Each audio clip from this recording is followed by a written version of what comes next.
Rick, you'll be pleased to know we've already had some responses, and Simon and Mark have already emailed us in this link to something that was on the BBC News website. I don't know if you're familiar with this, but it's a remarkable story. Lion mutilates 42 midgets in Cambodian ring fight. That's just the headline. That's a hell of a headline. That makes me want to know more about the story. Well, that's what a headline should do. Spectators cheered as entire Cambodian midget fighting league squared off against African lion.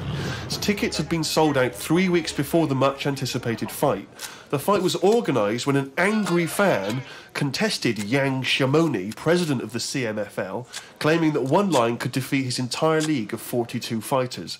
Well, the fight was ended, Rick, after only 12 minutes, after which 28 of the midget fighters were declared dead, right, while the other 14 suffered severe injuries, including broken bones, lost limbs, and they were basically unable to fight But the anymore. lion wasn't hurt?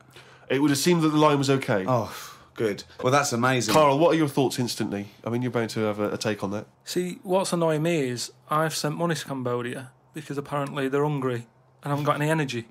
So what's going on? Well, it's much easier to fill up a midget than it is a regular Cambodian. You know, they're I just happy feel on like a Mars bar. I'm being cheated a bit. You were conned before with a charity, weren't you? Well, a few times, yeah. What about the old lady? What was that? I got stopped, and it's like they sort of drag you in by saying, "Have you got a gran?" And I said, "No, they died," and that. It's like, "Oh, did they die of the cold?" No, she's, ill. What have you? Just old age. He said, "Well, what happens with a lot of people's grans is they die in the cold, right?" So I was like, "Oh, that's bad, isn't it?" Anyway, so she's chatting and she's showing me pictures of these old women who look cold, right? Saying, "Look at her, that's Edna. She's got no family. She can't pay the bills and all that." Yeah. So I'm like, "Oh yeah." Anyway, it goes on for about 15 minutes, and you feel bad.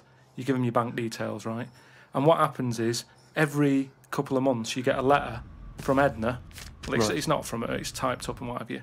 But there's a picture of Edna, right? And it's saying, "Oh, this December, Edna's going to be extra cold. It's cold outside. She can't afford to pay the heat and what have you." Yeah. Keep going, right? So you keep paying every month like £5, whatever. Get another letter a few months later, right? Edna's sat there. She's got a tan. What do you mean she's got a tan? Well, when they said, she's cold, I thought they meant for the heating, not to send her on holiday for a month. She sat there with a tan. I'm not joking. Are you sure it wasn't just a sort of a slight problem in the printing? No, definitely. Sure, she looked well happy. Sure, it wasn't liver failure. You see, when does it become bad to avoid people like that? Do you know what I mean? Because some people say you shouldn't. They're people like us. They've just had a bit of bad luck. Well, of course they are. Yeah, I know, but I remember one on our estate, right? And she was a bit. What's the word that you can use? Because I don't want to offend anyone. But I'd say but sort of mental homeless.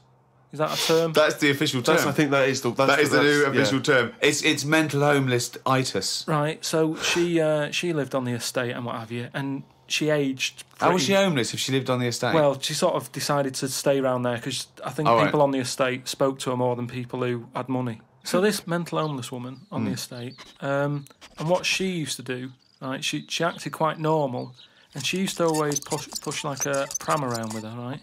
And everyone was like, "She can't have a kid, can she?" Right? And she was dead happy every day. She was up and down, walking up and down the road. Anyway, one day she sort of walked past, right? Turned round and looked in the pram. There's a bucket with a face on it.